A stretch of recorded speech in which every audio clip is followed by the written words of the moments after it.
Европската телевизиска унија ЕБУ го поништи гласањето на Република Македонија и Црна Гора. Ваквата одлука е донесена по завршувањето на Евросонг и според информација објавена на официјалната страница на ЕБУ. Таа е донесена во консултација со PricewaterhouseCoopers, компанија која била задолжена да го надгледува гласањето. Како причина се наведува дека земите во гласањето го земале во предвид само телевоутингот, а не и гласањето на стручното 5-члено жири кое треба да заземе 50% од гласовите. Тоа се прави со цел да се избегне регионалното гласање.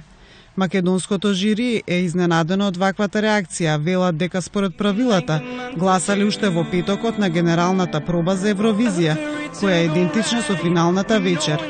Тие ги завериле своите гласови според сите процедури и ги предале листите од гласањето на одговорно лице на Македонската радиотелевизија, кое понатаму требало да ги проследи до одговорното лице на ЕБУ.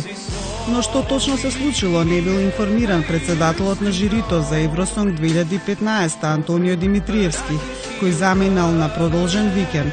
Тој верува дека тоа ќе се дознае дури по враќањето на евровизиската делегација од Виена, која денеска не ни беше достапна за изјава. Нити некој објаснува зошто, како, кога не се земи и зошто не се земени, каде е проблемот настанат, каде е грешката, дали е во трансферот на податоци има застој, има грешка, дали е некому не му се допаѓа како тоа ние сме гласале. Само да подсетам, ако имаат забелешки на вкусот во самиот формулар кој го добивате, пишува дека секој член на жирито може да гласа според своето професионално искуство и личниот вкус. За оваа ситуација по-конкретно ќе се знаат причините по состанокот на ЕБУ, кој е најавен за идната недела.